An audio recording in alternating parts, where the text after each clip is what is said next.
Kalau beribadah wajib.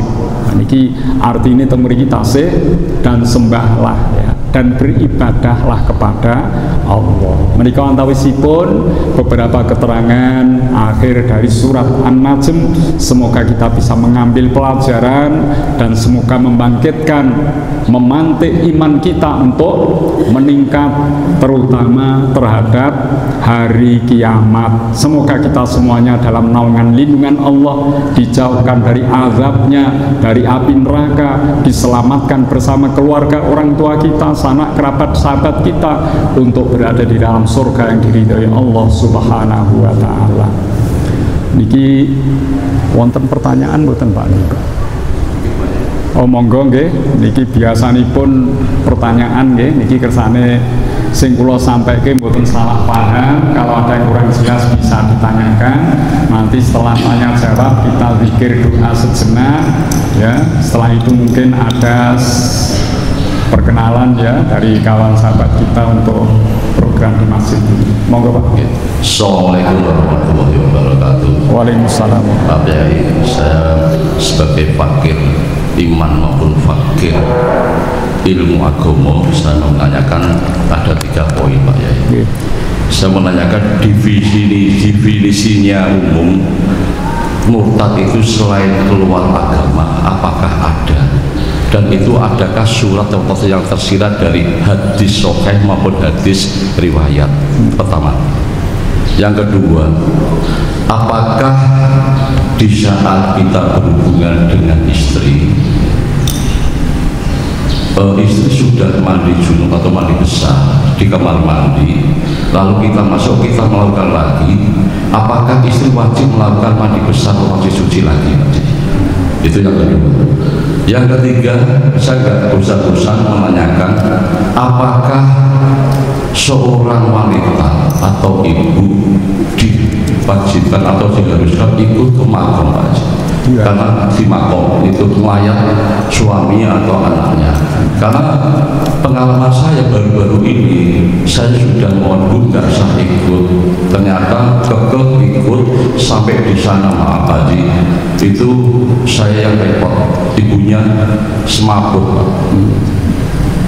Padahal kita yang potong-potong, kalau bodinya itu bodi langsing kita kuat, bodinya boleh adu berat Pak Yai. Itu yang 3 poin yang saya tanyakan. Assalamualaikum warahmatullahi wabarakatuh. Waalaikumsalam warahmatullahi wabarakatuh. Pertama tentang murtad ya. Murtad orang yang menolak kebenaran Islam, itu sudah masuk Islam, kemudian dia menolak kebenarannya, akhirnya keluar. Rodun kan tertolak ya. Banyak hadis yang membicarakan masalah itu. Contohnya kalau seseorang dalam barisan perang, ini contohnya pertama ngoten nggih. Kemudian dia keluar dari barisan itu, sebaiknya dibunuh. Ada hadis begitu. Keluar dari barisan perang, ini bahaya nih. Kalau dia membelot, bisa jadi nanti menjadi mata-mata dan akibatnya akan membahayakan kaum muslimin. Dibunuh boleh. Yang kedua, orang yang murtad sudah menyatakan masuk Islam, sudah mengikuti ajarannya, suatu saat keluar dari Islam, halal darahnya untuk dibunuh. Niku hadis ngoten niku kata.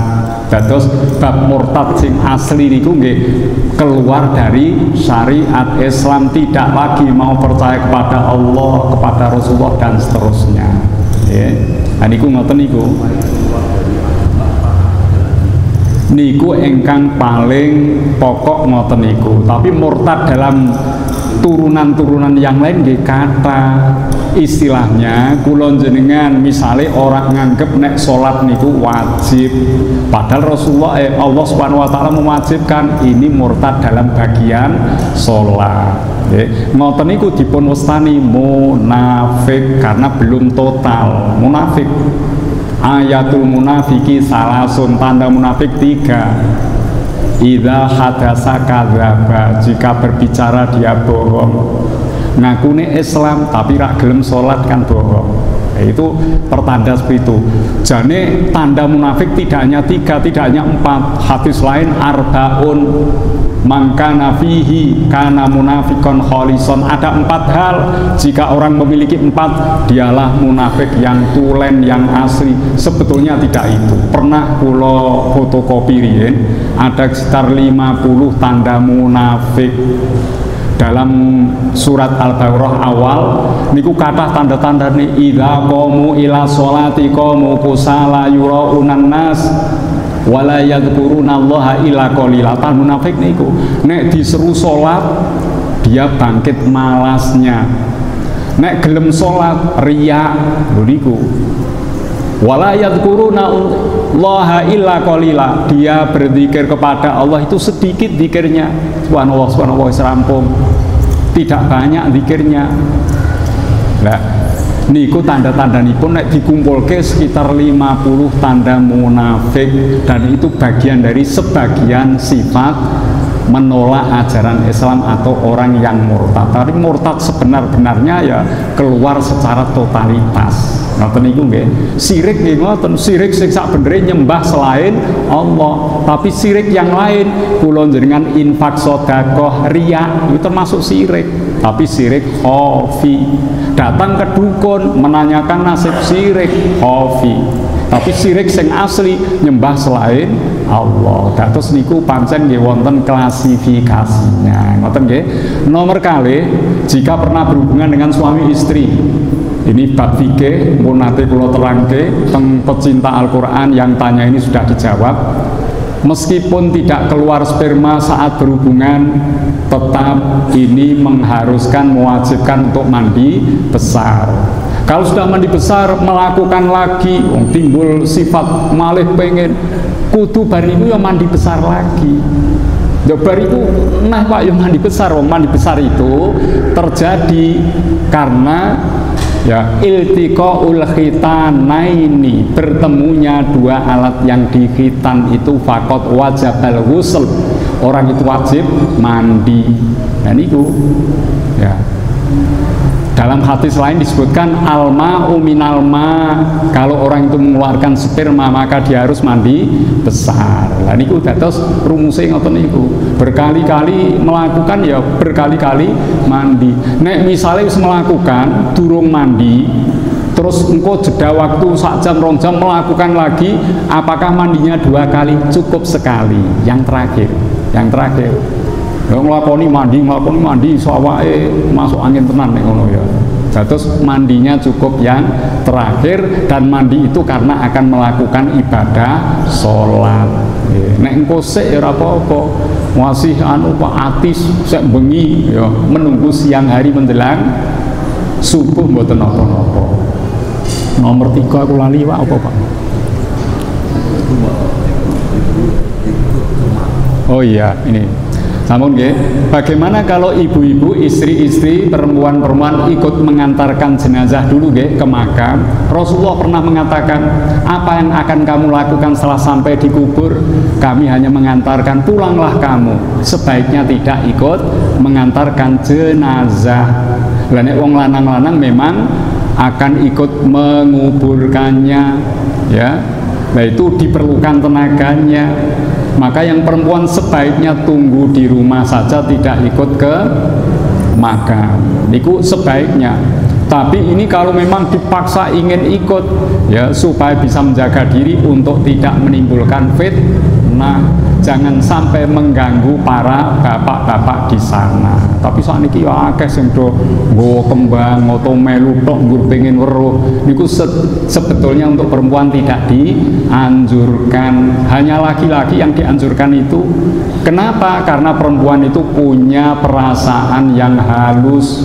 Nek ngerti jenazah diturunkan, apa meneh itu suaminya, ini kono iso semaput kaya mau, nanti sampai rumah berhari-hari tasih kemutan, sehingga akan terus-menerus dalam kesedihan. Padahal meratap itu dibatasi 3 hari.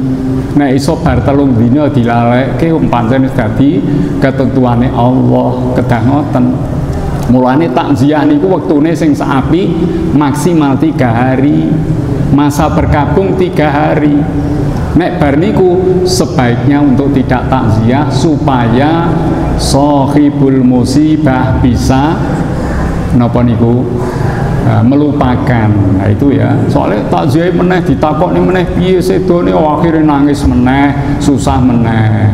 Sesuk ana teko ngoten malih. Lah niku mula takziah niku 3 hari ya. Sing apik ngoten niku. Maka wanita-wanita, perempuan-perempuan sebaiknya tidak ikut mengantar jenazah. Kalau ziarah kubur bagaimana? Perempuan-perempuan ziarah kubur boleh, cuma jangan sering-sering. Jangan sering-sering. Ya. Doakan dari rumah, jangan sering-sering, yaitu tadi kembalinya pada tabiatnya wanita itu seperti itu. Nanti malah kelingan bapake garwane teng kubur, ya Allah iku dan deres pake ning kono dhewe peteng ora kepasange ning jero lemah. Lho akhire nangis, ora semangat hidupnya.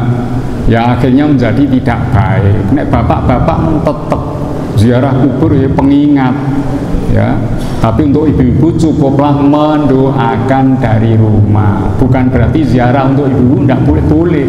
Cuma dalam hadis tidak boleh sering, jangan sering. Ya, jangan sering ya.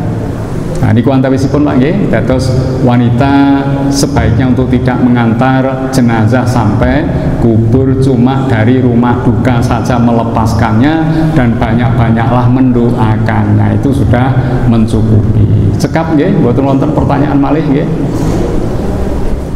Mekaten bilih anggen matur wonten kekirangan nyuwun pangapunten, wallahul muwaffiq ila aqwamit thoriq. Wassalamualaikum warahmatullahi wabarakatuh. Selanjutnya menyesuaikan kartu masing-masing warnanya untuk mendapatkan santunan satertib. Sekali lagi untuk yang telah berinfak kami ucapkan terima kasih. Semoga menjadi amal yang diterima Allah Subhanahu wa taala. Ajarakallahu fima a'taita wa baraka fima abqaita wa ja'alahu laka tahuran bi rahmatika ya arhamar rahimin.